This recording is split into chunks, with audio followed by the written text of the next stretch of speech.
All right, folks. Thanks for being here. We're going to open up the floor, going straight to questions. Front row left, Dave Biddle, 24/7 Sports.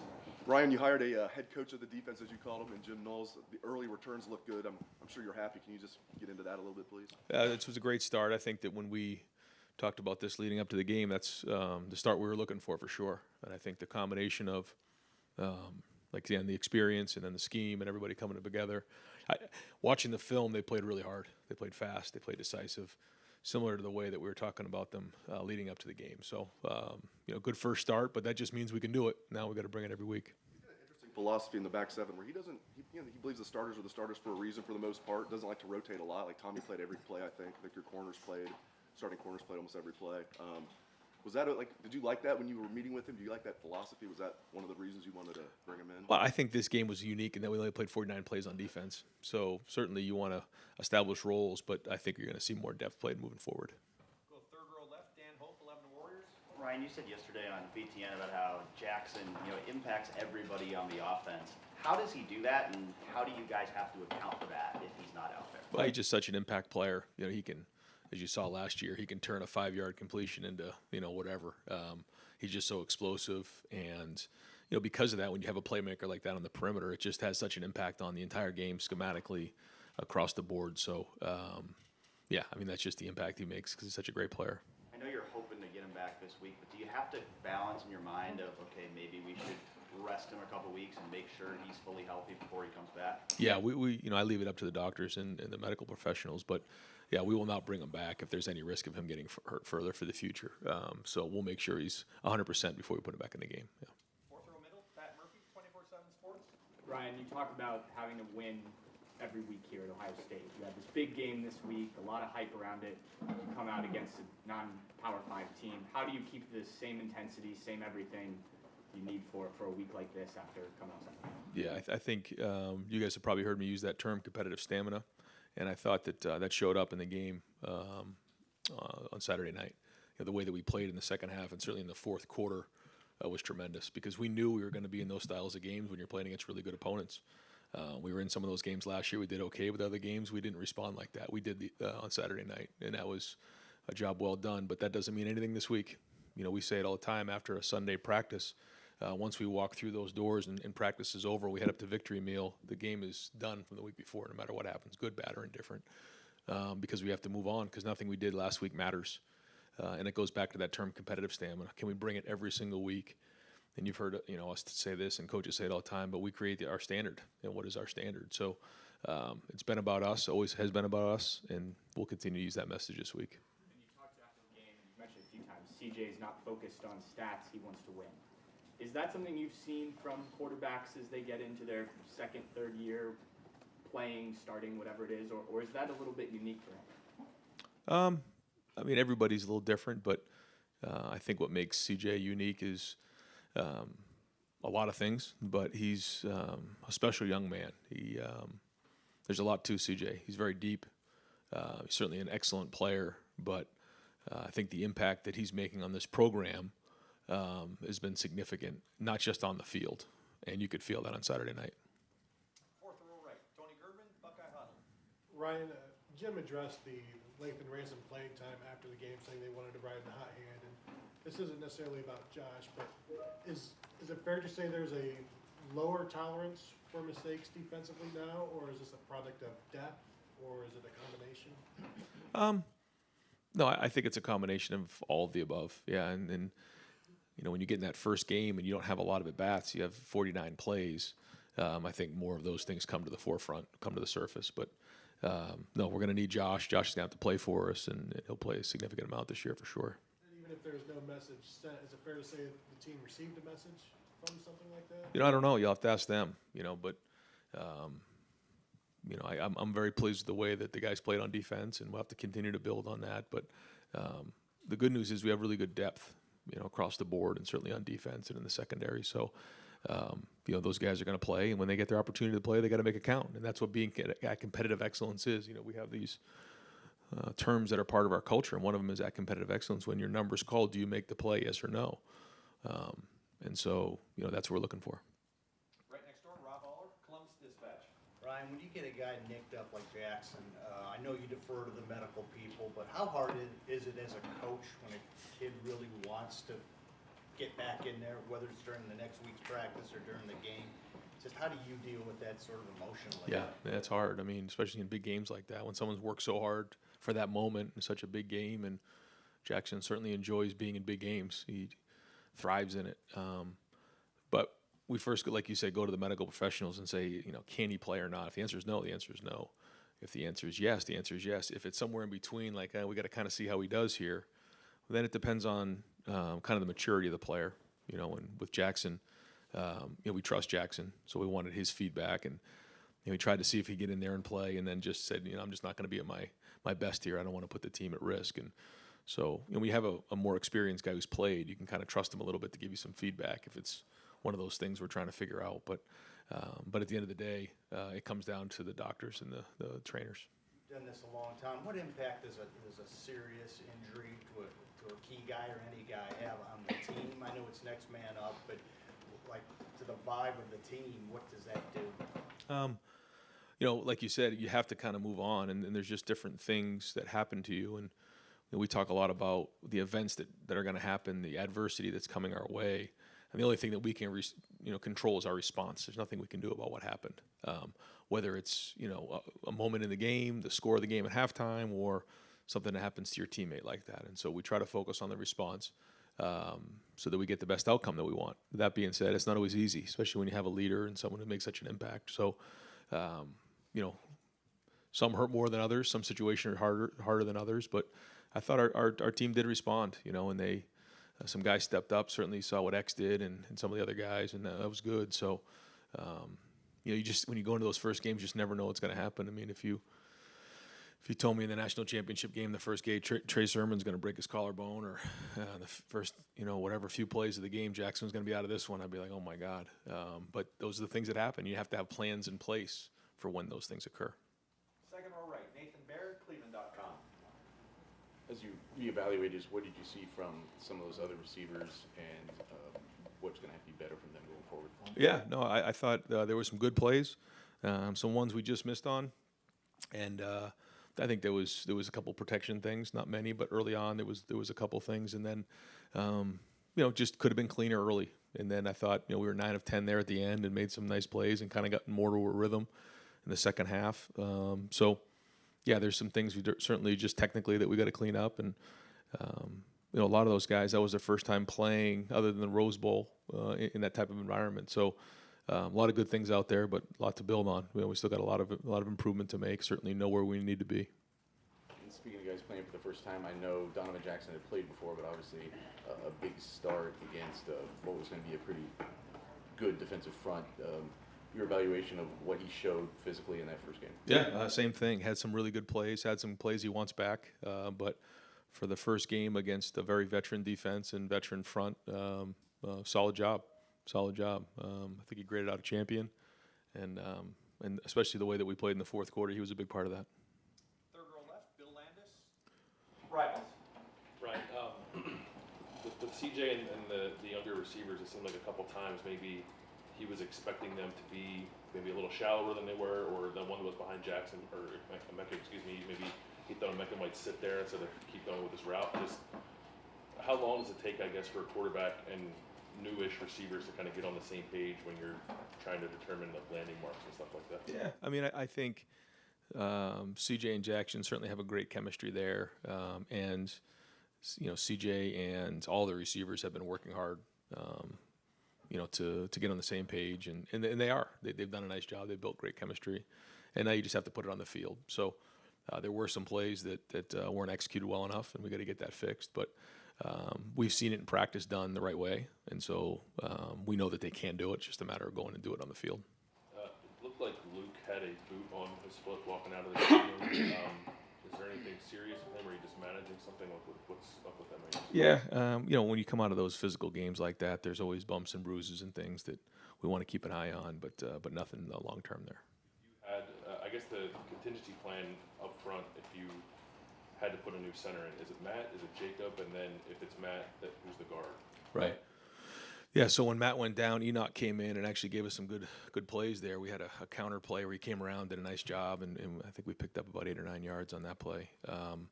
And so, yeah, it'd be one of the two. We'd either move Matt to center and then move Enoch over to guard, or you'd bring Jacob in.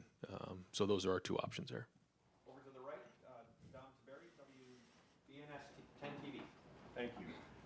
Coach, after the game, you said you thought that the way that you guys won that game and had to, get it done in the fourth quarter, that would pay dividends down the road. Learning to win that way, how important was that, and was that what you were talking about? Yeah, I mean, Coach Freeman talked about it after the game, that their game plan was to, shorten the game and run the ball and control the clock and limit the possessions on our offensive side of the ball. And so when teams want to do that against us, we have to be able to win in those games and respond. And that's something that's a little bit of a common theme for us. And so being able to run the football, stop the run, control the game in the second half, and play good defense is what we have to be able to do. And we did that.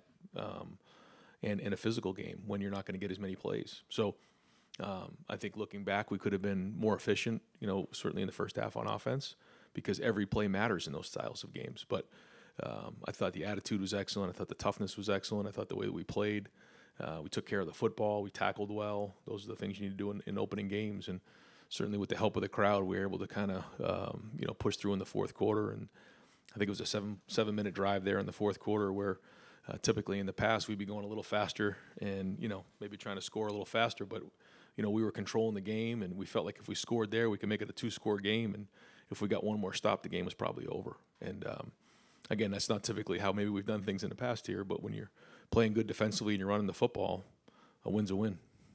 Do you subscribe to the theory you make the most improvement from game 1 to game 2? And if so, where do you want to see the biggest improvement this week? I think that's a little bit of coach speak, but I think that the reason why people talk about that is because when you are in the preseason, you make a lot of assumptions based on going against your defense or what guys are going to do. But then once you get on the field, you realize what's real.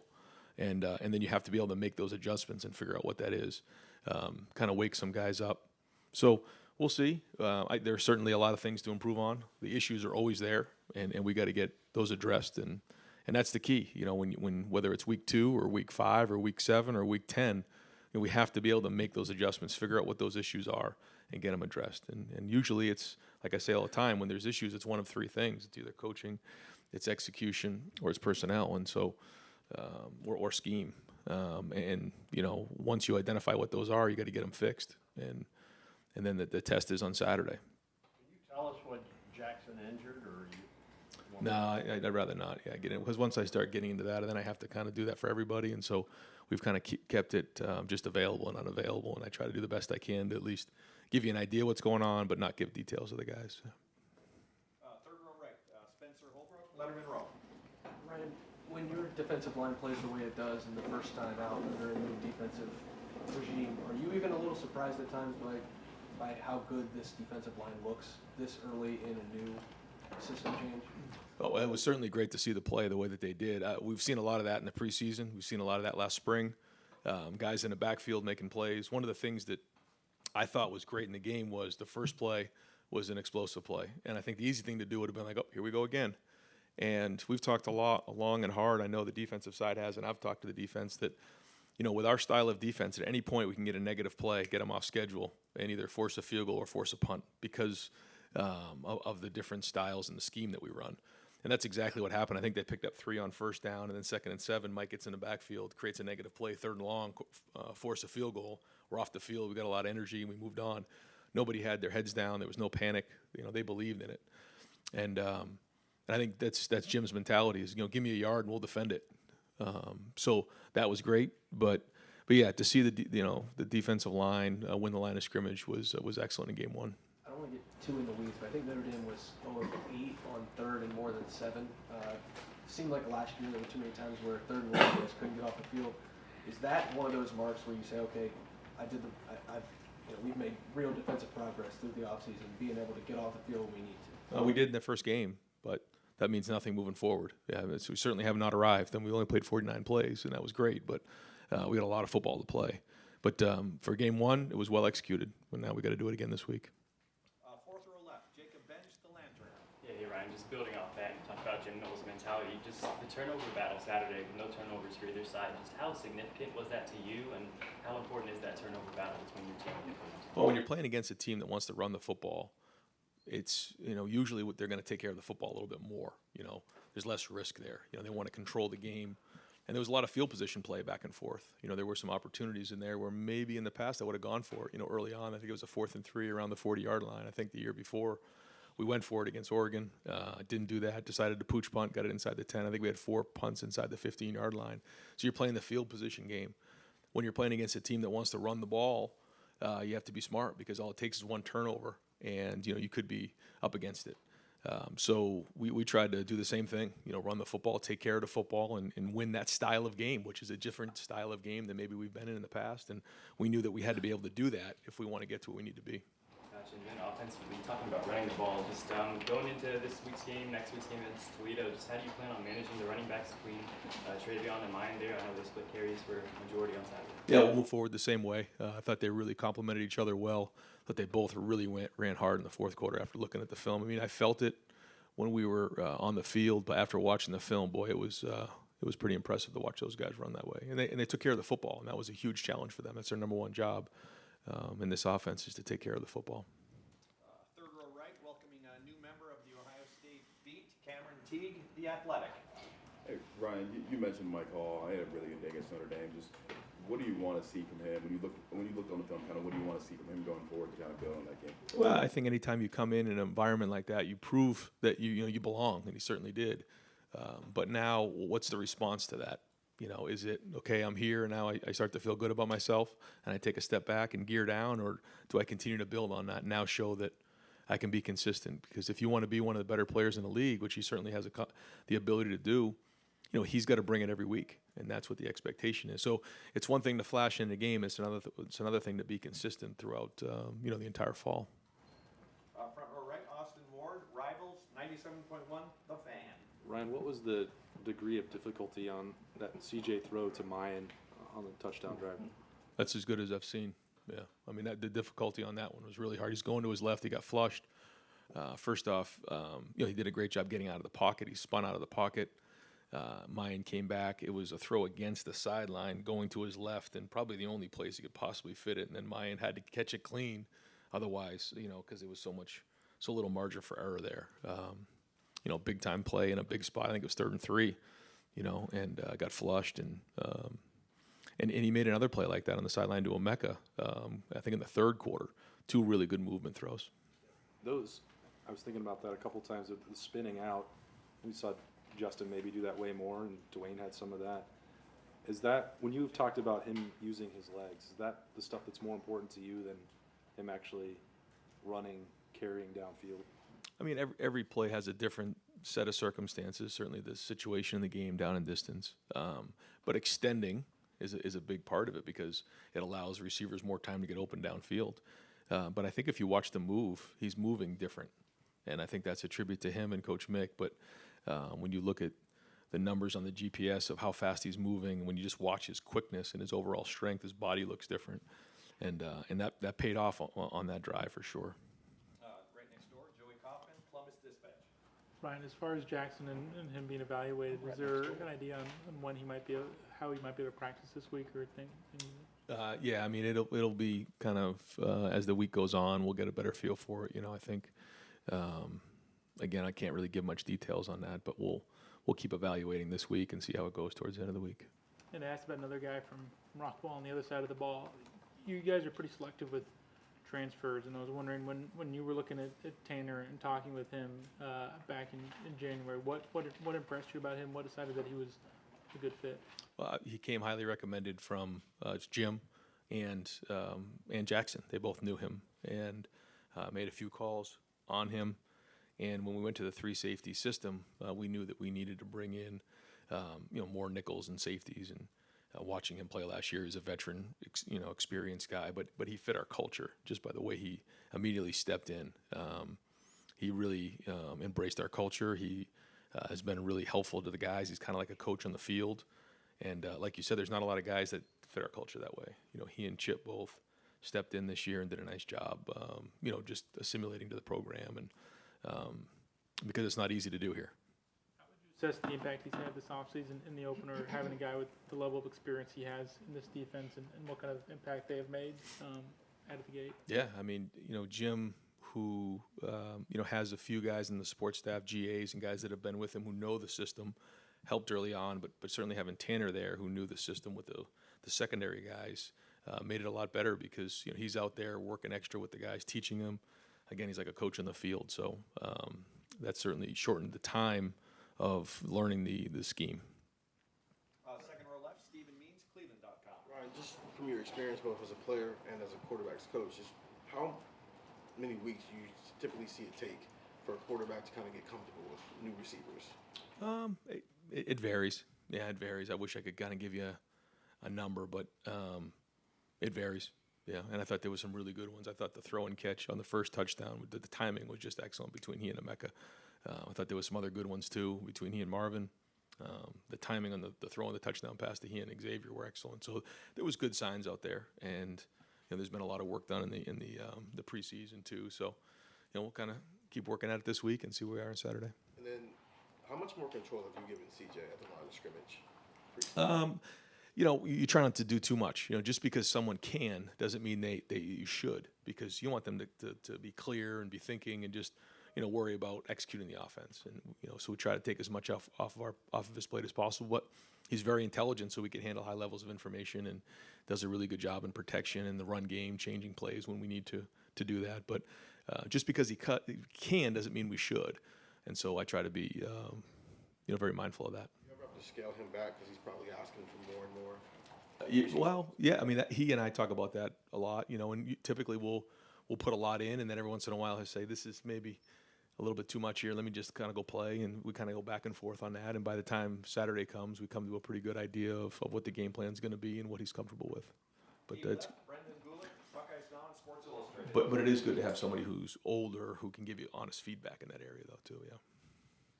Coach, I know Julian Fleming was listed as a game time decision. How close was he to getting on the field? Yeah, he went through warm-ups, and he was close, and it tore his heart out not to be in this game. Had an unbelievable offseason, did a really good job this preseason. Tweaked something leading up to the game, and so we're hoping to have him back on Saturday.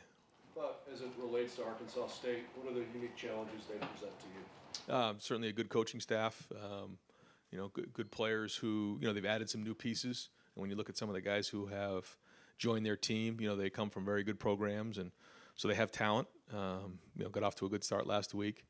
So, and played some teams really tough last year. When you look at some of the teams that they played, they were in those games, even though maybe their record wasn't as good as they wanted to. And I know with that coaching staff, they're much improved this year. So, we got to do a really good job of getting ready for a noon kickoff, because that's a lot different than it was last week, and then playing up to our standard. I realize that the goal is to win every game, right? But are there specific things you're trying to accomplish this week, as you try to get into a good rhythm before you get into hard conference play? Well, I felt like last week was like a conference game, so we've been working towards that the whole preseason. I mean, we were tackling, we were doing all those stuff. Everything was in. Like, it wasn't like we had time to kind of move along with that. But I think this week it's more about addressing the things that we didn't do as well and continuing to build, trying to fix those things, build in other areas, and then I think we'll probably play more plays this week too. So have an opportunity to just evaluate everybody a little bit more. Third row middle, Andy Anders, Buckeye Sports Bulletin. Yes, a lot's been talked about of how this defense sort of changes the picture for a quarterback after the snap. But when you're talking about the front and how they're moving different pieces around, as an offensive play caller, what's difficult about that to scheme against, and sort of what they can do with the jack position and how the front changes? Well, identifying what's happening is probably the biggest challenge, is getting everybody on the same page. And when you're having a hard time communicating and identifying what's going on, it can create confusion. And I think that happens sometimes. And so I think at the end of the day, what happens with this style of defense and Jim's philosophy is they make you work every play, the quarterback and the offensive line. Over here far right, Clay Hall, WSYX. Given, Ryan, the hype of that game, the build-up, the months of this is going to be the greatest thing ever, and the stakes of the game, how big a hurdle was that you cleared? Huge, yeah, it was big. But so was every game around here. If you don't believe it, try losing it, you know. But that being said, there was a lot of build-up, like you said, leading up to the game for sure. You know, game being at 7:30 and just seeing everybody there, the skull session, the walk, pregame. I mean, all of it. So yeah, there's a lot, and so we tried to be mindful of that with the players, and we tried not to, you know, get them up, you know, too early in the day. You know, it's kind of had to be steady with them and talk to them about the build-up. And you have to be at your competitive excellence when the foot hits the ball, and that's mentally, physically, emotionally, spiritually. And you can't just that's just not going to happen, especially when you go into the skull session, you're doing the walk, and you're you know, on the bus coming over here to the Woody for a walkthrough, and you see all the people. It's easy to get yourself you know, worked up for a game that doesn't kick off for another, you know, 10 hours or so. So it was a long day. But to see the way we played in the fourth quarter and to leave that game with a win was a job well done. And but that's behind us, and now we got to move on. And your post-game reaction, was that jubilation, joy, or relief? Relief. Relief. Yeah, it's relief. Far right deep, Andy King, WBNS 10 TV. Coach, when you look at, you talk so much about the scars on this team. Yep. And how much do you think those scars helped you get the job done last Saturday? I don't think there's any question. Yeah, I don't think there's any question. But I think that's life. You experience things, you learn, and you don't always appreciate things until you've had some things taken away from you. And that's kind of what happened to this team last year. You know, happened to me, happened to a lot of the players on this team, the veteran guys, and you learn from it. And it can do one of three things. You either crumbles you get through it, or it makes you stronger, and you decide how that outcome is going to be. And the way that our guys went through this off season, I'm proud of that. And it's just a start, just one game, but it's a good start. When you looked at that sideline before the game, when you think of representing Ohio State, maybe you have some people that are interested in Ohio State. What's it like to see Buckeye Nation crowd like that? Oh, it was huge, yeah. And I think that there's a huge part of Buckeye Nation that likes the way we played. You know, just gritty, tough, physical. 100th year anniversary in the shoe, a little bit of a throwback game maybe. We tried it. We had a couple plays for the fullback, didn't quite get to them, but they were ready. We did get pretty big down in the red zone once, so I know Coach Trussell was looking for the power play. We didn't get that one in there, but no, it was great. In the atmosphere there was certainly electric and a lot of fun. So again, we still got 7 more at home this year, but good start. Front row middle, Bill Rabinowitz, Columbus Dispatch. Yeah, Ryan, you said, we all know that you pointed to Notre Dame. Everyone knew that was the first game. No offense to Arkansas State, but nobody was doing that for this one. You talked about competitive excellence and stamina. Right. How big a test is that this week? Because, look, this is not a marquee game. It's something that we've talked about in the preseason a lot, though, because we knew we'd be in situations where you have to bring it every week. And so now we'll draw upon that. I mean, there's not going to be one of the surprises that we haven't addressed and said, man, it doesn't matter. Every single week you got to bring it. Otherwise, you don't have a chance to be a champion. So we're just going to draw upon that and figure out where we're at. But I'm hoping that the maturity and leadership can lead the way this week. And what was maybe something overlooked Saturday that really pleased you? Obviously, the passing game took a while and didn't really click the way you wanted. But is there something that just stood out to you? I thought the locker room at halftime was excellent. I thought the sideline was excellent. I thought the way there was a clip after we threw the touchdown pass to Xavier in the end zone where all 5 linemen and Travion were absolutely going crazy. They were just so excited to score that touchdown.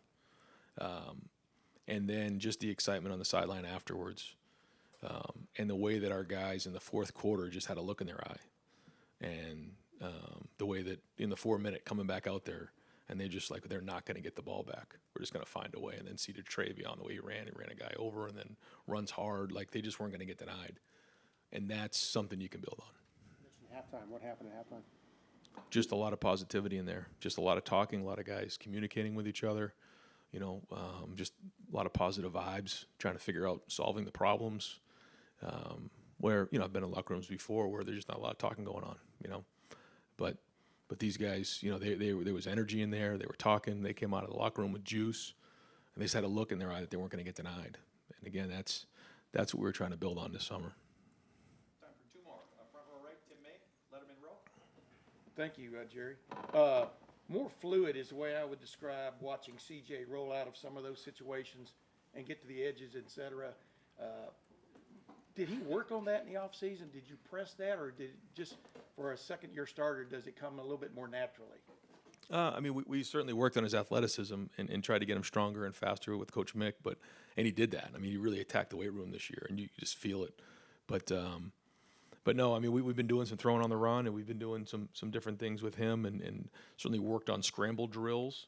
It's been a big emphasis for us, just with 7-on-7 and some of the things that we've done, and with our defense doing a lot of drop 8, we had to, with the 3-man rush, if they're going to drop 8, there's only 3 guys in rush. So to identify that at times and then, extend the play makes sense. And it's something that we have worked on some, but a lot of it has to do with him just feeling the game and seeing it.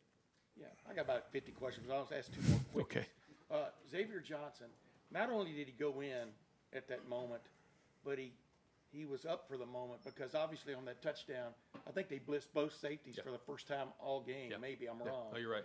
What does that just tell you about his awareness? And obviously CJ has had that for a while now. Yeah, what just piqued you about that? Well, it was zero pressure, and in competitive excellence, game on the line. They, like you said, they brought both safeties in the A gaps from depth, and they both recognized it. Yeah. Xavier did a great job of setting up the safety. CJ drifted away from the pressure. Bought a little bit of depth. Sometimes you kind of have to throw that off your back foot, and you try to give a little air out there. Very well executed in that moment, but that was well done.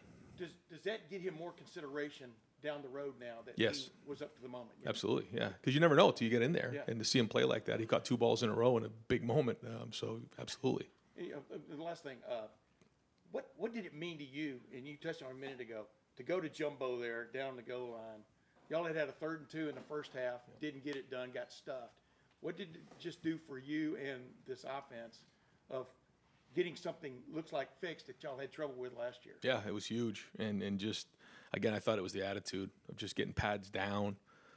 Because at the end of the day, there's going to be extra guys in the box, right? We all know that. So at some point, you got to get your hands inside. You got to get your pad level low, and you got to beat your man. You got to block your man, and then there'll be an extra guy there that the running back has to run over. That's at the end of the day, that's what it comes down to. So I thought we had that mentality down there, and so we got big and tried to hammer it in there, and we did. And final questions, second row right, Doug Maurice, Cleveland.com.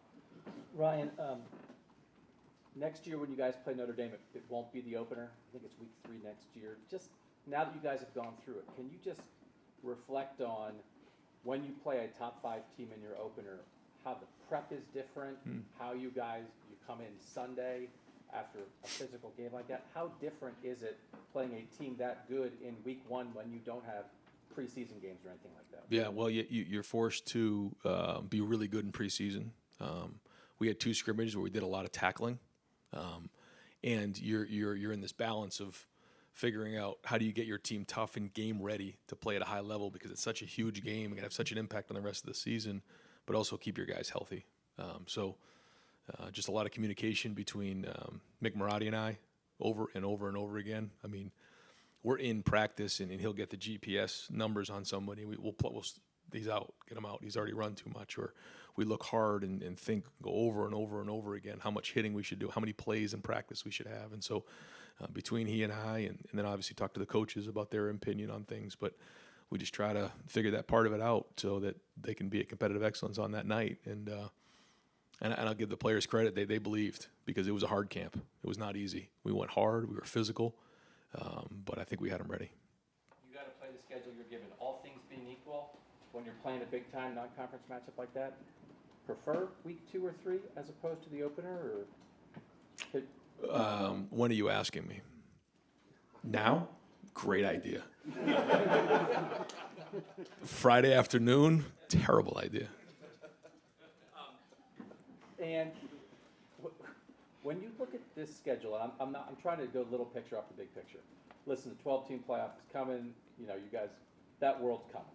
You look at Wisconsin and Penn State and Michigan State and Michigan and all the games that you guys have in front of you. Yep. Right now, as you just played a top 5 team, how hard can a team go, how many times a year where could you play a top 25 team every week in college football? Like the NFL, you're playing a great team every Right. week. It's a parity league.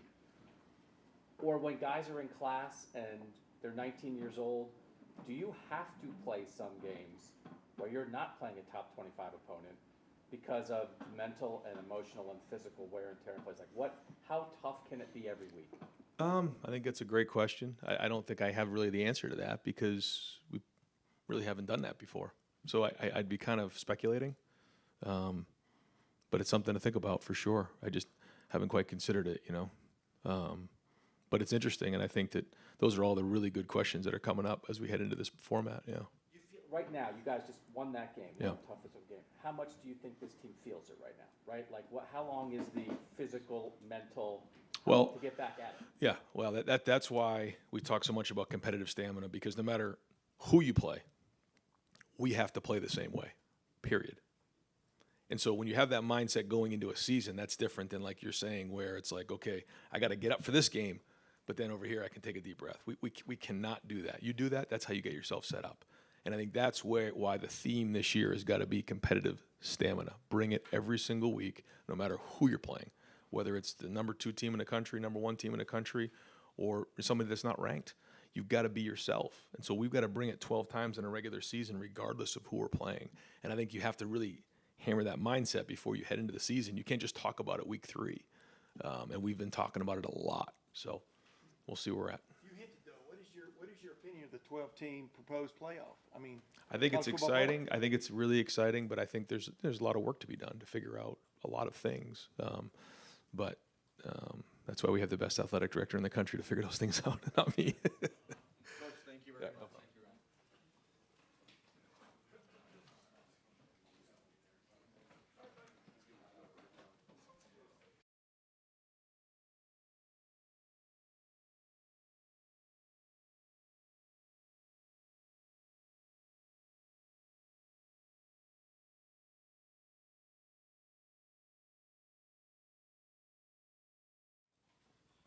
We'll open it up third row middle. Andy Anders, Buckeye Sports Bulletin. Yes, just first, your evaluation of Lathan Ransom and how he played when he got in the game. Andy, it didn't surprise me. Lathan's had a great fall camp. He practices well. He loves what he does. He prepares well. So what you saw on Saturday did not surprise me. Coach Knowles always talks about his trigger. Can you elaborate more on that and how you've kind of coached that up? I mean, he just is a football player that's very instinctive. I mean, you know, and so when he goes, he goes. And obviously he has a great impact when he makes plays on the ball and stuff like that. Fourth row middle, Pat Murphy, 24/7 Sports. Following up with Lathan, obviously Josh starts the game. There's the play that everyone sees, but how much was Lathan in the game plan ahead of time? How much did that have to do with how Notre Dame played? I mean, the two of them seemed to kind of step in for each other, so how much was that part of your plan beforehand? Pat, you know, for Lathan and Proctor, you know, I'll go into the game plan more so how did they prepare during the week. You know, Proctor's a phenomenal player, great young man, got a huge role on this football team. And I love him, I trust him. Lathan, I feel the same way about. And so it wasn't planned accordingly like that, but what I wanted to do was just calm Josh down, you know, and Lathan ended up playing, you know, quite a bit because he got in rhythm. But by no means, both of them, we need both of them to do what we need to do this year. And when you have a guy like Josh specifically, misses almost all of last season, comes back, big game, how do you then, like you said, calm him down, but how do you then address that with him to get that message? Hey, this is still, you're still a big part of this. Right. You don't want to lose him mentally. No. Josh was great on the sideline. He was phenomenal. You know, one of the things, you know, we talk about brotherhood, being selfless. He was great. Met with Josh like I do every guy that I having the game or didn't play, and just kind of got his thoughts. But he was great. He was in here this morning watching film. He was in yesterday watching film. So he's preparing like a pro, and that's what we talk about. So he was great, and that's what we talk about, that it's going to take all of us in order to do what we need to do as a football team and as a defense. Fifth row right, Jeremy Birmingham, Rivals. Hey, Perry, last week we asked, someone asked Jim about how, if he'd take a moment to sort of absorb being a part of that game on Saturday night, and he said no, but now that the game's over and you guys can tell the truth, do you feel like there's a moment on Saturday when you kind of were just in awe of being in that setting and with your family there? Just what did it mean to you to have that opportunity? Well, first and foremost, we're at the Ohio State. So that's in itself means something. And for myself to be able to be here, have the opportunity to go out with this football team, with these coaches, with Coach Dave being our leader, and just having an opportunity for my family to share that moment, the magnitude of that type of game, and us come out victorious for Buckeye Nation, priceless. Did it match up the expectation you had for the last 10 months of what that game would be like walking on the field of Ohio State? You know, you always have visions and dreams of what it really is going to be, but I mean, you know, with all the star power, all the former players, and just how Buckeye Nation showed up and how loud it was, and how our players kept even keeled and stayed poised amongst the whole game, you know, the ebbs and flows of the game. I mean, it was awesome. And one memory I'll always remember, but first and foremost is because we got win number 1 of the 2022 season. Front row middle, Bill Rabinowitz, Columbus Dispatch.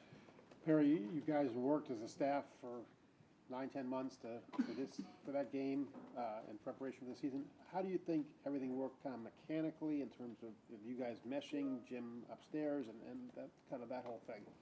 I mean, we're pros. I mean, everybody understands their role. Everybody's got one goal in mind, and it's for us to be the very best every day, you know. And if we put good days on top of good days and put our guys in the very best positions so they can maximize their God-given ability, we feel like Saturdays are going to be good for the Buckeyes. And so it was great. You know, the flow of the game was great. You know, our guys stayed locked in and poised. You know, obviously we hit adversity right off the back, first play, and our guys never flinched. And, you know, you always want to see that at some point in time. You don't know when that's going to come.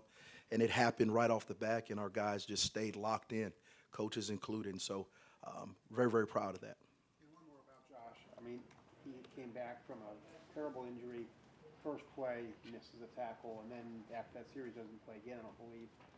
You said he handled it well, but, you know, were you concerned, like, okay, we got to really make sure he's okay? No, I mean, I approach it just like I would after any game, whether he played 50 snaps or 2 snaps. You know, I meet with each one of them individually, you know, because what I want to do is that was our first time under the lights together. You know, we spent a lot of time in the off-season, spring ball, and camp, but I wanted to make sure that I did everything I needed to do as their coach to prepare them on and off the field so they can be their very best for their teammates and for this football team. So, no, he was fine. You know, Josh, like I said, talked to him Sunday. He was in there yesterday watching film. I met with him this morning and watched film. So he's ready to go, and that's what you love about him. He's resilient, and he's ready to put his best foot forward. Front row right, Austin Ward, Rivals, 97.1 The Fan. Perry, you're the expert. How many times was Ronnie Hickman ever out of position on Saturday? He could play better, believe it or not.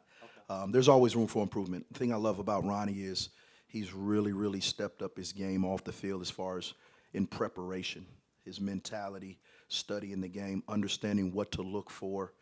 And obviously you can tell because he's playing extremely fast. And I love the young man because he's put in a lot of time, effort to really, really hone in on the things that he knew he needed to do going into this season.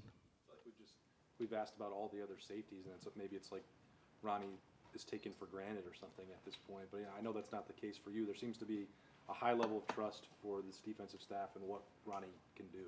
Absolutely. And he's earned that. And, you know, we've earned his trust, you know. And like I said, he goes to work every day, you know, keeps his head down. And the thing I love about the room is they all want to be coached. And they want real feedback. They don't want to hear how great they were. They want, Coach, what can I do to be better. And when you have something like that, that's special. Second row right, Doug Lamerise, Cleveland.com. Perry, can you maybe just take us through the prep, the game plan when you have a tight end like Michael Mayer, and what you guys wanted to do with him and how you guys think you executed it? Because, you know, he made some catches but didn't put up a ton of yards. What was the plan and the execution? First, he's a great player. He's going to make a lot of money one day. But we just studied his habits. We studied his tendencies. We knew exactly where he was going to be.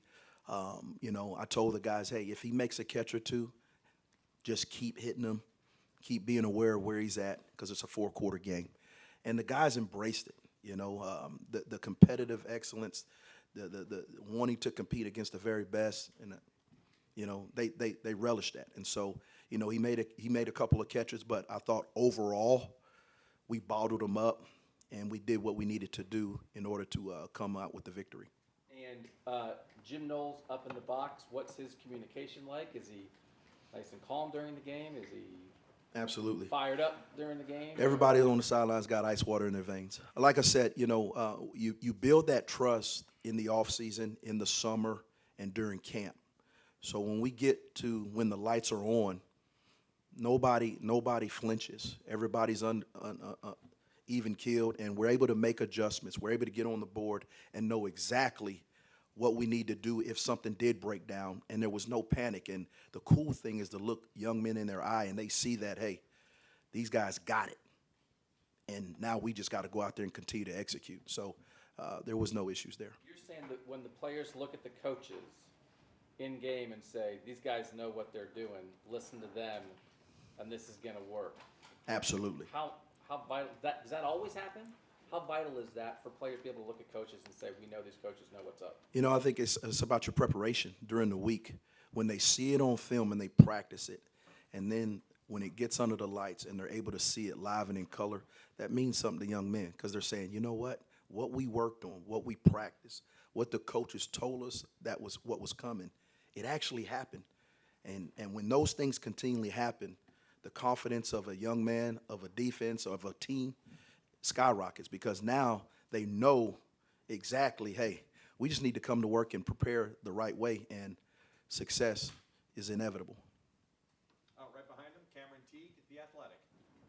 Perry, you guys knew obviously coming into this game you had talent, you had depth at the safety position, but when you see it in a game like that, and on the first game of the year, you see Lathan coming for Josh and Ronnie everywhere, what's that like to see it for the first time and see that depth really come to fruition? I was more proud because we were tough. We were physical.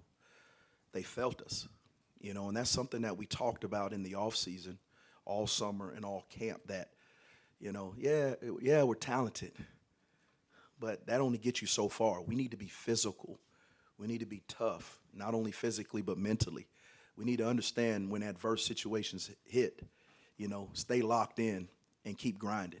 And so I'm more proud about that we really, really stepped up to the challenge of being able to respond when adverse situations hit, and also being able to be physical and tough and make sure that they felt us at the end of the game. Well, you kind of off that, after that first play, after that first big play, when Josh was that tackle, do you talk to the guys in the secondary about, did you have to talk to them about kind of coming back from that adversity, or is that something that they were able to handle by themselves? No, we handled it together. We as coaches are in it with them. It's not coaches and players, it's us. And they felt that. They saw that. And they really don't get it until they're actually under the lights with you when it really matters. And all you've been telling them, it came to fruition because they actually got to see it. So being able to do that now, it just brings us that much closer. Third row left, Bill Landis, The Athletic.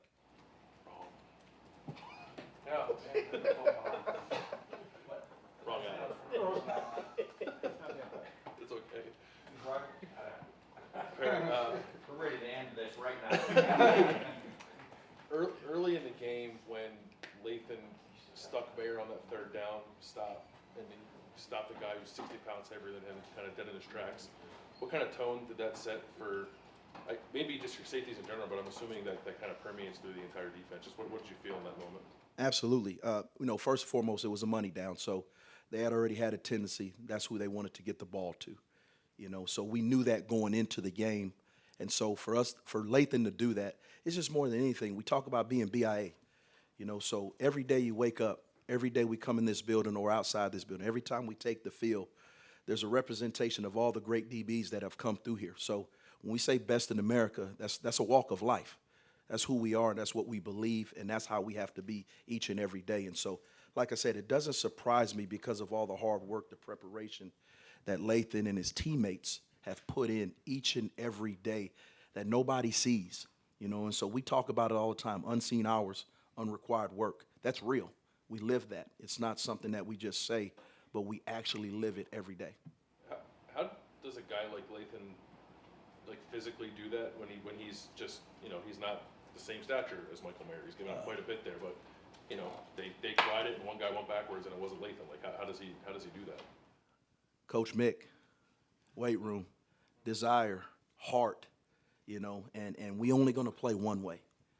We will be physical. We will be tough. We talked about it, and we want to put it on display. I don't know what you heard, but that's Bill Landis from Rivals. Third row middle, Jack Emerson, Buckeye Sports Bulletin. Hey Barry, when you have a guy like Tanner who has so much experience in the system, in a big game like that, when the crowd's wild, how important is it to have a guy like that to maybe calm guys down to maybe be an extra coach on the field in a game like that? I think it was more just, the build up to the game. You're always concerned about that as a coach just because of the build up. I mean, it's a big time game, top five, two top five teams going at it on primetime TV with all the star power around. I mean, you could get caught up in that. So Tanner's done an excellent job since he stepped foot on campus. He's a very, very mature young man, very smart, and he's embraced our culture from day one. So to have him on the football field is awesome. He does a great job in practice. He does a great job in meetings. Fourth row right, Tony Girdman, Buckeye Huddle. Perry, when we look at the schedule, we see, you guys might have to play a third linebacker against this team, a third linebacker against this team. You guys didn't do that at all. I was going to ask how proud you were of your guys, but we already know that answer. What's the conversations among the safeties and you guys afterwards? That you guys held them to 2 yards of carry, and you did it with 3 safeties instead of 3 linebackers. Like Jim said from the very beginning when he got here, we're a safety-driven defense. So there's a premium and an expectation on each and every safety, just like each and every defensive player. We all have our roles, and we talk about being champions in our roles all the time. And so they knew what the challenge was when they got in the big personnel people, and they were willing to step up to the challenge, which I didn't expect anything different from them. But to actually then see it, how much better do you feel about the next time you'll see it, or the next big game that they'll be faced with? I'm focused on the Red Wolves right now, but we'll be ready. Second row left, we just have time for a couple more, folks. Second row left, Stephen Means, Cleveland.com. But we've heard Knowles' stance on rotating versus playing the starters. Was Saturday more of first big game, you just kind of went with who you trusted, or is that what we should expect going forward? You kind of ride the hot hand, whoever plays. I coach with my heart, and I coach with feel. It's one of the things I love about being on the sideline, because I'm able to look guys in their eye, and I'm able to really, truly get a good feel for what's going on during the game, the body language. That's just how I operate. So I don't go into any game with any preconceived notions of this is what I want to do on this series, this guy's going to go in, because the ebbs and flows of the game are different. I mean, we played 28 plays in the first half. We played 21 plays in the second half. Now, we didn't expect that. We knew they were going to try to slow the game down, but to that degree, so that meant we were getting off the field at a really high rate. And so, but I don't go into any game, this is what I want to do. It's just really the flow of the game. Front row right, Joey Kaufman, Columbus Dispatch. Perry, just to follow up on Tanner, people have talked about him and his knowledge of the scheme being helpful, but as a player and manning that slot corner, what did you see from him Saturday? How would you just evaluate him as kind of like the role he has in that slot? He did what was expected of him. He didn't get a ton of action at him. There was a couple of plays that he knows he's got to play better, whether it be a technique or a fundamental issue. But overall, he played well enough for us to do what we needed to do to win. And right next door, we'll wrap it up with Tim May, Lettermen Row. Thank you. Did that match at all, that atmosphere match at all, that first game in Lumberjack Stadium? Negative. Okay. I was gonna say, Nacogdoches says it's No, unreal. come a long ways. Yeah. Come a long ways. When did you know in spring or even preseason camp that Lathan Ransom, what was that moment? I would think there's got to be a practice or maybe a series of practices where you could count on him. I mean, you understand what I'm saying? That he was back. I mean, from a compound fractured leg or whatever he suffered in the Rose Bowl. When was that moment? Well, obviously, Lathan didn't have any spring ball, and I knew that moment in the summer. So there were times when I would come into the indoor, and Lathan would be out here in the indoor by himself, working out, nobody around, doing drills, and I would just watch, from afar, and I was impressed, because he didn't have to do that. So that let me know right there he had a desire. He was intrinsically motivated. And then once we got to camp, each and every day he just worked. He's a great young man, just like the rest of his teammates are, and he just works, and very, very coachable. He puts in the time and effort. I think one of the biggest things for Lathan and his brothers in that room is they're loving learning about ball. They're loving it. And it's something cool to know that young men, each and every day they come into that meeting room, they're learning ball, and they're able to play fast. And so it doesn't surprise me what he did on Saturday, because I've been seeing it in camp. But more importantly, it started when he was able to finally run. He was able to finally jog. And those things pay off. And from a safeties coach's perspective, looking at the Red Wolves, as you pointed out, what stands out about their offense? Obviously, they've juiced it up. They got a running back that used to be here a long time ago, was dismissed from here, but Seams is in there, and then Blackman started, a couple of seasons for Florida State and stuff. What do you see when you look at them? They're a good football team. They really are. They're a tempo offense. They go as the quarterback goes. I mean, he's a big target back there. He stands tall in the pocket. They got really good skill around him, several transfers, and so we got our work cut out, but, that's why you play the game, and that's why you compete. Thank you, man. Great. Coach, thank you very much. Thanks, Barry. Thanks, Barry.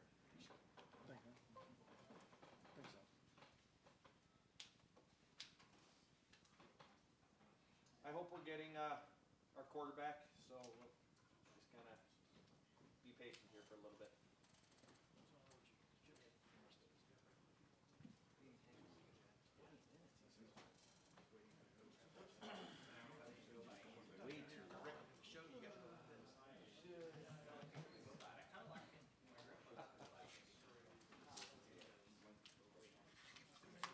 And if I screw up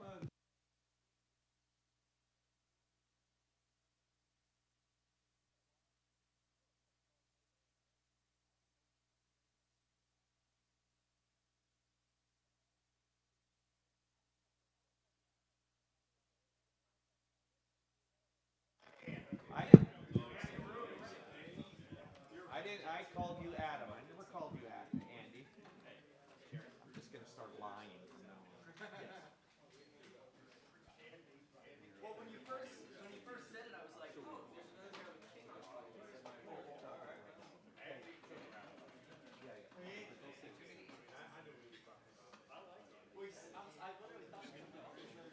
Oh, that's me. Yeah, I know.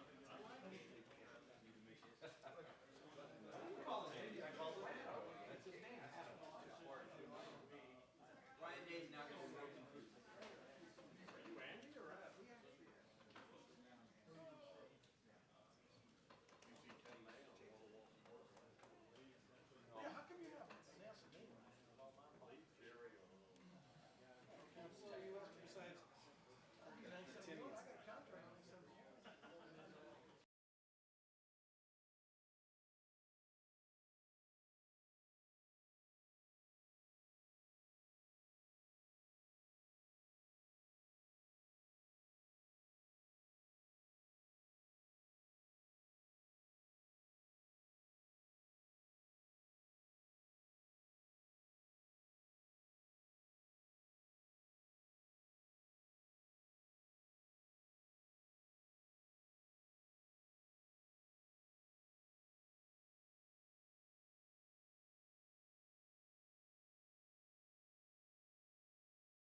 CJ Stroud with the podium. We'll open it up. Far right here, Dom Taberry, WBNS 10 TV.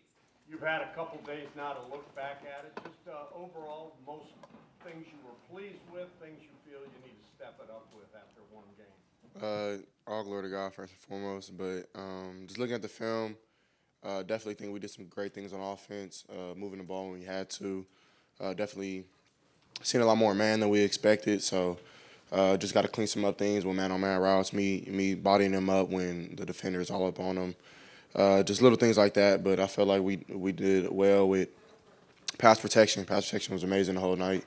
My O-line did a great job, and they even dropped 9, and we still got a third down conversion. So I'm proud of my guys who just keep fighting, not knowing all the looks that we were going to get going into week 1. So especially a tough team like Notre Dame, number 5 team in the country. So it's kind of tough knowing that they're going to do some different things. And I felt like we handled it well all week at practice. So I'm happy with the victory. How about the grit that you guys showed, especially in the second half when you had to go out and win that game? And there was some old school football out there running the ball with Mayan and Travion. Just talk about the job that they did and knowing that you guys have that in the well. Yeah, I mean, it's a great feeling. I definitely think that that's something that we've been pushing since the offseason. Not just running the ball for 2 to 3, but trying to get 4, 5, 6 every play. And I definitely think that we did that. I know Mayan averaged 6 yards a carry.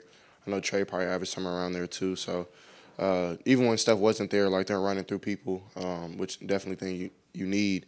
But I think that we built that in the offseason, just lifting weights and pushing sleds and doing things like that. We definitely changed the narrative on that. I felt this game, and one game doesn't define us, though. We got to keep doing it. So.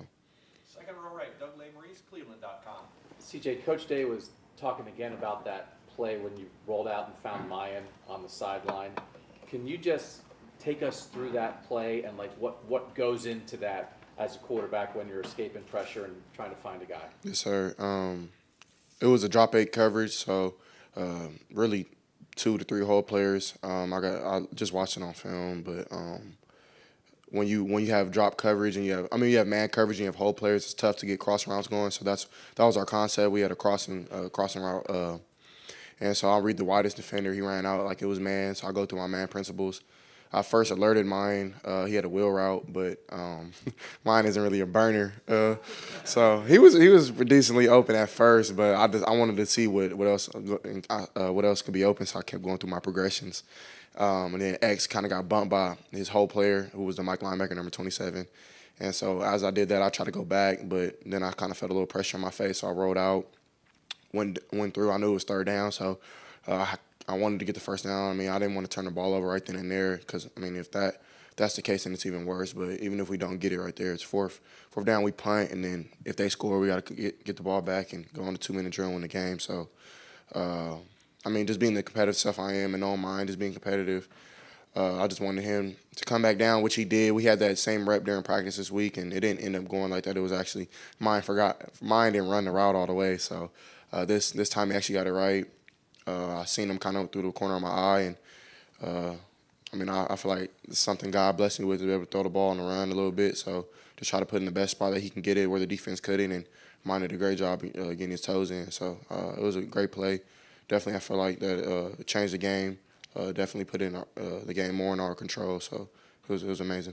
I mean, you guys are often so precise in the passing game within structure. How important is it for a quarterback to be able to do that and keep a play alive, and how have you worked on that? How do you work on that? How have you worked on it this offseason to be able to do that in that situation? Yeah, we call it second part of the route here, basically scramble drill. That's probably like the universal term. So just working the scramble drill right then and there, just knowing the situation. I definitely think we've gotten better at situational football here, just knowing when to start down, knowing that we got to convert and when we don't. So I feel like that was really important right then and there in that game. I mean, and we made it happen, so I'm happy. Far left, Justin Holbrook, WCMH. When it's such a big game like that, physical, mental, emotional energy that you guys spend, come back on Sunday to the facility, how do you move on? How do you move off of a top 5 win and say, we have to go face Arkansas State now this week? Right, yeah, I mean, definitely got to have short-term memory, but at the same time, you got to enjoy your victories. I mean, you got to smell your flowers. So I feel like we do a great job of that here. I mean, we have our champions meeting, It's in here, we're having fun. We had a good time doing that and seeing great plays. Seeing EA light some dudes up on special teams was kind of cool, so I had us juiced up. And then after that, we go out and have our Sunday practice because they always says we're on to the next week, and then we're on all our focus on Arkansas State. So amazing win, very tough team, top 5, first game of the season, which first game of the season are never really easy no matter who you play, I feel, unless they're like total bums. But so Notre Dame definitely weren't bums. They were a good team. So really proud of my guys, and now we move on, go to Arkansas State. How long did that take you to learn to move on but also appreciate the wins when you were first year, second year? When did you start to learn how to go through that and make a routine out of it? Right, yeah. It was definitely tough for me last season. Just like we had a lot of big-time games last year. I feel like that first game was really big, and I never really like celebrated the wins after until probably like week 6, week 7. And one of my close friends and actually my agent called me. He was like, bro, you got to start enjoying your wins because, like, you work hard, right? And I'm like, yeah. And you really don't realize, like, the work that we put in is kind of unique. It's very not a lot of people I think can do it. Like, the work Coach Day puts in, the work I put in, Coach Wilson, just to get the passing game, the running game, just little things. And you got to just enjoy that because it's tough, you know what I mean? And to be away from your family and things like that, so you got to smell your flowers. Second row left, Stephen Hellwagon, 24/7 Sports. Yes, CJ, I want to ask about Emeka. It seemed like the moment was calling for somebody to step up with Jackson not able to go, and just you were hoping that this would be a big season for him coming into a starting role. But that game and also everything leading up to it, what did you see out of him, I guess? Yeah, Emeka, even Marvin, both extremely hard workers. Both are always in the building, working on their game, doing something right. Even off the field, I mean, trying to just make sure their bodies are right. I mean, you see them, they're all buffed up, they're chiseled up. So that just shows how great they are with what they do and how serious they take it, even being so young. So Emeka, yeah, he got to show a little bit of what he can do, even though he can do more. And I feel like even in our past game that he fits it perfectly, him and Marvin.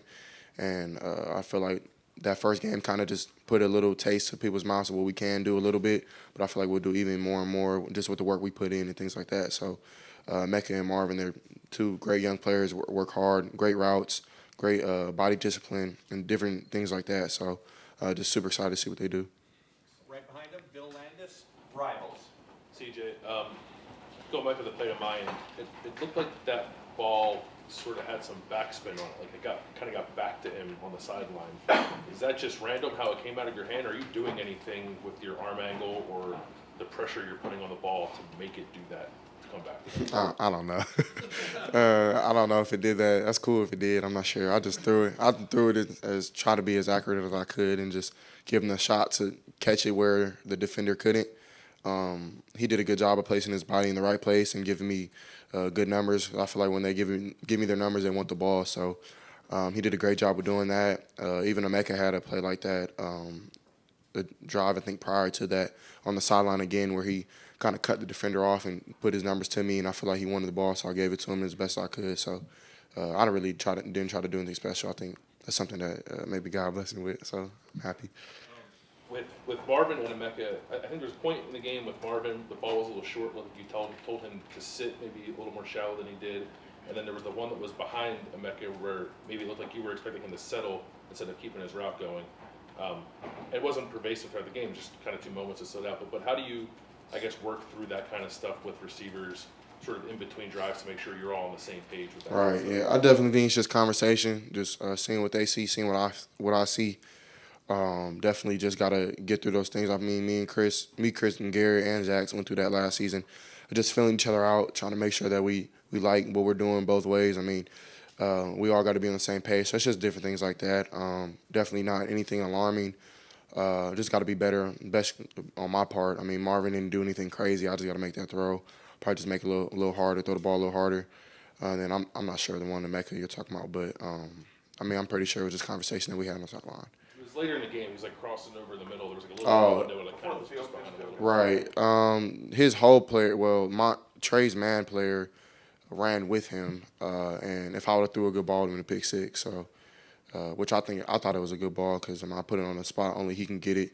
if I throw it in a good place, either he bats it down, he gets killed, or he, and I don't want my guy getting killed. So I think people who know football see that number 8 was standing out there, and he was looking back towards Emeka, so that's why I try to slow him down with the ball. So, I mean, that's just a football play that I feel like I had to do. I mean, that's all right there. I don't think it was inaccurate. I thought it was a good ball. I was wondering if you were expecting him to sit a little Yeah, bit. it was the wrong protection. We should have had Trey on the opposite side, but it is what it is. We won the game, so. Right behind him, Jacob Bench, the Lantern. Yeah, hey CJ, just your offensive line with some new guards there up front, Paris at left tackle. How did you evaluate just communicating with them, loud environment, and just their play overall as well? Yeah, they did an amazing job. I mean, Donovan and being the youngest dude on the O-line, he definitely held his own. You could see him in the run game, moving dudes around. Even the first play of the game, I mean, he was going after dudes. So it's exciting to see somebody young like that with that much talent, that much upside. And in Paris, I mean, him going back to tackle off his natural position, did an amazing job on Foskey. Foskey was a really good player on film and definitely did some great things in the game. And I think Paris did a good job of handling him. Same thing with DeJuan. I mean, DeJuan has been just amazing this whole offseason, even in that game. Just his leadership, his vocalness, and of course Luke just setting protections, make sure everything is right, everything is clean, battling through injury, just different things like that our guys kind of up front. And they set the tone. I mean, Matt Jones, I mean, he set the tone. He was sick the whole week and came back and fought with us. So I'm just super proud of him, and I definitely think they did amazing job and kept me clean, kept our O-line. I mean, kept our running backs clean, and I feel like they have a lot to work on, but so does this whole team, and I feel like we'll do that. In the second half, we talked with Perry and Ryan earlier about the second half defense. You know, to see the way they, clamped down, grinded it out, how much energy, juice did it give you and the offense to overcome that halftime deficit and ultimately pull out that win? Yeah, man, it's amazing. I mean, it's definitely a great fun as an offense, knowing that you have a great defense that you can rely on. Even on some of those fourth downs where I thought we were going to go for it because they decided to punt, which I had no problem with, is because he has so much trust in our defense. So it's amazing just to have our because they trust in our defense again, and even myself not even worried about it. Just knowing that we'll get the ball back, and they did a great job. Tommy had a great game. Tanner, Lathan stepped up really big, and our corners did a good job on trying to stop their tight end, Michael Mayer, who's an NFL tight end, really good player. So I feel like they did a great job overall. Third row left, Dan Hope, Lettermen Warriors. CJ, Coach Day was saying how Jackson is somebody who impacts everyone on the offense. Just how does he do that? I definitely think that he's just that type of person, even off the field. I mean, he's somebody that you kind of gravitate towards. He's very relaxed in every situation, never panics. So when he went down, it was kind of like a shock to everybody. Like, damn, like where's Jackson? I didn't even know that he was hurt, that he would not return in the game. I thought he was going to return, but like that, it just affects your whole offense. Just like, I mean, he's the best player on our team, if you ask me. So, but it is what it is. I mean, Jackson, he'll come back and do great things. But yeah, it definitely does affect our offense. Does affect our team because I mean he's just loved on the team on a personal level. So you never want to see your brother go down, especially you see all the work he puts in the off season and just grinding so hard, and it kind of sucks for him not to bear the fruit of his labor. But it is what it is. God has a plan for him. So if he can't play this week, what are the things you guys need to do better to make up for him not being out there? I feel like we did everything that we're supposed to do with or without him. I definitely think everything happens for a reason. So. I feel like X will step up big, Emeka again, Marvin again, JB will have a good game again, and the younger dudes, we're calling them to step up. So it's an opportunity for everybody to have a good game and try to go out there and dominate, try to compete. So I'm not sure what we have to do better than what we did in the Notre Dame games, top 5 teams. So it's kind of tough to just pick them apart all the way. So I feel like as the season goes on, we'll get better at that. So just excited for that. Right in front of him, Stephen Means, Cleveland.com. CJ, you're a pretty smart football player. I think you've kind of given off that impression at this point. But Day was even talking about when he's throwing stuff at you, there's even times when you have to tell him to slow down a little bit so you can catch up on stuff. Are there examples of moments when Day's throwing a million things at you and you're just kind of like looking at him crazy? Yeah, I mean, I definitely think we have two different perspectives when it comes to certain things. Like, Coach Day's seen things from him. He played quarterback as well, but he hasn't played in a while. So, but he's seen things from the sideline perspective. And I'm not saying this happened in the game because, I mean, we were really clean with our conversations and we were happy kind of with everything kind of worked out, even though it wasn't perfect. But we knew that coming in. But, like, during the week, we didn't know what they were going to do, and we prepared for a lot of their different coverages and fronts and different things like that from prior places that DC was at, Marcus Freeman where he was at, so like Cincinnati stuff, the Bengals stuff, just different things like that. So sometimes he would confuse me. I'd be like, Coach, I'm just going to go read the coverage and hope everything works out. But, I mean, you can't do that. I mean, so he keeps me honest with that type of stuff and make sure I'm fully prepared. So the conversation is always good. Sometimes he does say a lot, but I think I can do a good job of just knowing what he means and knowing what I have to accept and taking into consideration for the game. So. Back in the spring, you were talking about putting more on your plate, especially pre-snap at the line of scrimmage.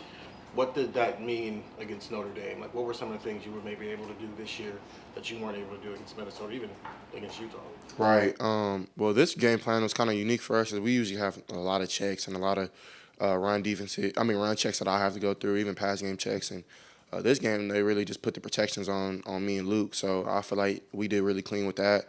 The run games, we didn't know what fronts they were going to bring. So we had universal plays that kind of went with everything. So I really didn't have to do too much this game, but I'm pretty sure as a year goes on, I'll probably have more. So I'm not really too worried about it. We've been working on it for the offseason, and I definitely think that we'll be clean when it happens. What's the dynamic with you and Luke at the line of scrimmage pre-snap? Like, how does that kind of work? Right. I mean, he's like the vice president. I'm like the president. It's kind of like how it works a little bit. Like he'll make a claim, and I'll either veto it or make something else. So it's the truth. Like he'll set a protection because I mean I'm seeing everything from bird's eye. He's down in the stance, so if I see a rotation or see somebody's triggering, then I can flip it or I can base somebody, which means just he's the ID now. And our running backs did a great job of pass protection. Kind of made us whole, seeing where everything is coming from because I mean they're in a scan protocol going from left to right. So definitely, if us three are on the same page, I mean it all works out. Front row right, Joey Kaufman, Columbus Dispatch. CJ, when you were talking earlier about the throw to Mayan and escaping pressure, do you feel better handling pressure and being able to move this time than kind of escaping like a pass rush team did a year ago? I feel like last season I really didn't have those opportunities all the time. Even now, I'm probably am a little more comfortable just moving around. I feel like I'm faster a little bit. My body feels bigger, so I mean I'm not worried about. And I wasn't worried about that last season, but I feel like I am more comfortable with my body and how it works now, being around like 218, 220. So, and I feel like I'm quicker getting out of the pocket on some of those things. So we worked on those things in the off season, and it just made me a little more confident. And then our players, and they're really smart in those type of scramble drills. So I just try to keep my eyes up and make sure that everybody's happy. Because if I just take off and run, I don't think, and the receivers are wide open, then I mean I'm doing them a discourtesy. So I try to give everybody the rock. How much of that is just being faster and quicker, or having like a sense of where the rush is, and I guess how does that kind of like factor in play versus you being faster versus just sort of your pocket presence? I definitely think it starts with the pocket presence, just like knowing what type of rush, if it's 3-man, 4-man rush, or if it's a blitz where it's 5, 6-man, even 7-man rush. So even in that zero play with X, they brought zero, and I knew that I wasn't hot yet because they came from depth, the two safeties, and I knew I was warm. So I just had to get it on my hands. So it's just doing different things like that, like how many are coming. I mean, just feeling the pocket presence. So, and then a little bit have to do with my body and how I feel with that. Right next door, Tim Mays, Lettermen Row. Yeah, get back to that warm, hot thing. When you're up there and you see those two safeties, I think it might have been the first time the whole game they brought both of them. Maybe I'm wrong, but and you've got this Xavier Johnson sitting there. Is he seeing the same thing I am? Or what are you thinking there? I mean, just go through that whole thought process. Yeah, I mean, here's a guy that hadn't played much, you know. Right. I mean, Coach Day and Coach Fitch, somebody who I hold near and dear to my heart when I go through my game plan and things like that. He helps me out tremendously. So he always tells me to have a game plan for zero, and they didn't bring zero yet. So I mean, but I was ready for it because it was starting long. They like to bring it with Notre Dame. That was kind of their tendency, was bringing it 3rd and 8+. So as I'm going up to snap the ball, I just was wondering like, okay, what's my zero plan? And that's what the play. So that play, we called it earlier in the week, and I was talking to the guys like Jax, X, Emeka, because they play H. And I was like, if we get this play in a zero, do this and that. So that's what he did. So it's kind of cool for it to kind of pay off because sometimes, I mean, we just talk and it doesn't happen. So for it to happen was kind of cool.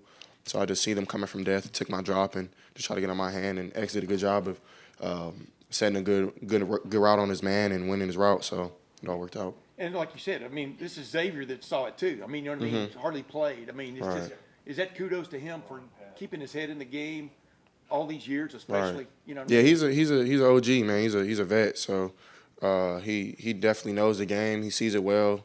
He never really has any MAs where he's missing assignments or kind of doesn't know where he's going. He always kind of knows what's up. So I didn't even give him a look or nothing, knowing that I didn't know he knew it was zero until like he made the move that he did, and I was like, okay, now he knows it's zero. So it kind of made the play happen. So it was cool for him to do that. Thank you, man. We've got time for just a couple more folks. Front, the second row right, Nathan Baird, Cleveland.com. Coach Day was just talking about that it's nice to have a more experienced quarterback now because of the feedback you can give him during games.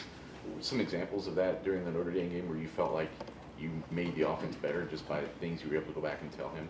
Yeah, I definitely was just letting them know just the fronts they were in. They were predominantly 4 down front until it was like 3rd down. A lot of man coverage. Then they would mix it up with a little 32 fire, which is basically internal pressure with the 2 linebackers and a drop zone coverage. A fire coverage on the backside, on the back end. So just letting them know different things like that. We thought we were going to get a little more cover 2, a little more 6, which they did run. And a couple of those times we made the play happen. Just coming back to the sideline, giving him more feedback, and because he's not able to see everything, and it's better, I feel like, for a player's perspective to give him what I'm seeing on the field. So it ended up working out, and I feel like that's definitely helped me in my game, just making sure that we're on the same page with Coach Day and the play calling. So it was well. Do you define success at this stage more by diagnosing like the zero blitz that you were just talking about than aggregate yardage or touchdowns or things like that? I kind of put our success on winning. I just want to win. I don't care how much I throw for touchdowns. It really doesn't matter. We did all that stuff, so I feel like we'll continue to do that. Hopefully we are the number 1 offense we want to be, but it's not our main goal anymore. We just want to win games. So, at the end of the day, it's all that matters. Is that how you decide that you're a good quarterback that night, though? I guess is maybe more the question. I feel like I did some good things. I'm 70-something% throwing the ball. Had some missed throws. It's the first game of the year. Kind of still have your first game nerves and things like that. So, but when my number was called to make certain plays, I made them. So I feel like that's what I based my game on as well, on top of winning. So I feel like I did some good things. Definitely, you can always work on your game. So I'm never going to be perfect, and I never want that to be the case of me just thinking I'm perfect. So definitely our offense, we're humble, and we're just trying to continue to be the best we can be to win games. And final questions, third row right, Rob Aller, Columbus Dispatch. CJ, you talked about this earlier. Next man up with Jackson, but when he's a friend, he's a good friend. What's your emotions when a guy like that goes down? Not just for the team, but for you. It's just shocking, just to know, like I said before, this is the work he put in, and just for him. It's not nothing crazy. Like, he's not out for the season, thank God. So I'm not too worried about it. But it's just there. I wish he played. I feel like he would have had a great game. They were doing some coverages that we literally wanted for Jackson. So it kind of skewed our game plan a little bit, like taking shots and different things like that. So we definitely had to be smart with the ball on my part. So it definitely was tough. But at the end of the day, we won. Jackson, after the game, I talked to him. He was extremely happy for us, happy for him with the team. And, of course, he wanted to do more and wanted to be more a part of the game. And he will. Everything will be fine. He'll be good to go the next coming week. So. How do you deal with that? You've been in that situation. He's hurt. When you're hurt, you want to play. Players want to play. But the doctor says maybe no. What's that discussion like with the head coach? You had it last year. Is it just really tough to? Yeah, it's tough. Because just being competitors and being, I feel like we both have dog mentalities where we want to dominate every time we step on the field or court, whatever it may be. So I definitely think it's tough, but you got to be smart. It's the longevity of the season. It's the first game of the year. I know. It's Notre Dame. You definitely want to play. You've been dreaming about these type of moments your whole life. So it was tough for him, and last year it was tough for me. But you got to be smart. Definitely, that's you want to be a young pro. So when your number's called, of course, make the play. But when it's time to sit it down, you kind of got to sit it down and just get your body right, because your body, your best ability is your availability. So. When you say smart both from the team sense of winning the game, and you don't want to hurt the team, Right. also from your own sense of you don't want to damage yourself. Correct. Yeah, you don't want to damage yourself more than you have, so you miss more weeks or more, or you don't want to damage the win. I mean, if Jackson, we needed him that bad, Jackson would have played, but I know that he would have. But I mean, a hamstring, something you don't play with. I mean, I had a hamstring my freshman year. You can't even really run for real. So, and that's 50% of his game. So he'll be okay though. Everything will be all right. You need him Saturday? I mean, we need everybody. We don't take anybody lightly. I mean, we come to a game where I'm not too. I don't know. Arkansas State's a good team. Shoot, they won last game. They're 1-0 like us. So we'll come in that game and swing as hard as we can. Jerry, can I ask him one quickie? What did that last touchdown mean for this team, this offense, to go jumbo and push the ball into the end zone based on all the stuff you heard throughout the offseason? You know, you guys playing soft, not being physical, et cetera. What did that just do for you guys? I mean, it just made it. I mean, it didn't really prove nothing for us. We already knew it was a. I mean, we had that last season. I mean, we're not really worried about what everybody else got to say. We just trying to prove ourselves right. We ain't trying to prove nobody wrong. So, I mean, it was just something that we put the work in. We basically our work that we put in, we bared it. So we bared our fruit. I mean, and that's all that matters. We knew what was up. So, I mean, it wasn't nothing surprising to us. We just had fun out there. So. And last thing on the mind thing, that play, when it happened, how did you feel? You talked about enjoying wins last year. How'd you feel when it happened? How'd you feel when you watched it on film? That throw to mind. I'm super happy for mine, for real. That's my best friend on the team, and I've been enjoying.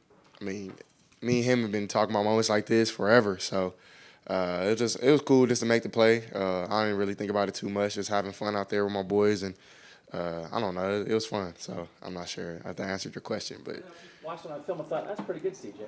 nah, I don't really do that. Bill, did you want to get a question in? One last question, Bill Rabinowitz. Bill, you gotta calm, bro. You gotta be chill, bro. You gotta get your question, bro. We know Notre Dame was a test. They're not bums, right? Not total bums. Correct. How big a test will this be for you guys? Because this is not Notre Dame. Ain't no test. I mean, that was not a problem last year, but I feel like it was a problem, to keep it real. So we maybe play down our competition sometimes, and me personally, that's not something I never want to do. You always want to go out there and prove that you can dominate anybody you step on the field with. So I feel like every week we kind of have the same approach, watch the same amount of film, go through the same routines at practice. We're not going to be light on anything. We're going to make sure everything is done the right way, just so it can be done right week 2, so it can be done right in week 10, week 11, week 12. So definitely nothing will be passed slightly here, no matter who we play. So. Real quickie, Luke walked out with a boot. If he can't play, how much faith do you have in Madison or Jacob or whoever it would be? Yeah, I mean, we worked these type of scenarios in practice where Luke would step out and Matt will come in or Jacob will come in, and I mean, I've trusted those guys too. I mean, definitely had to make some adjustments to that because Luke is so pivotal in his way to see defenses and see fronts and different things like that. So it definitely will be adjustment, but nothing crazy.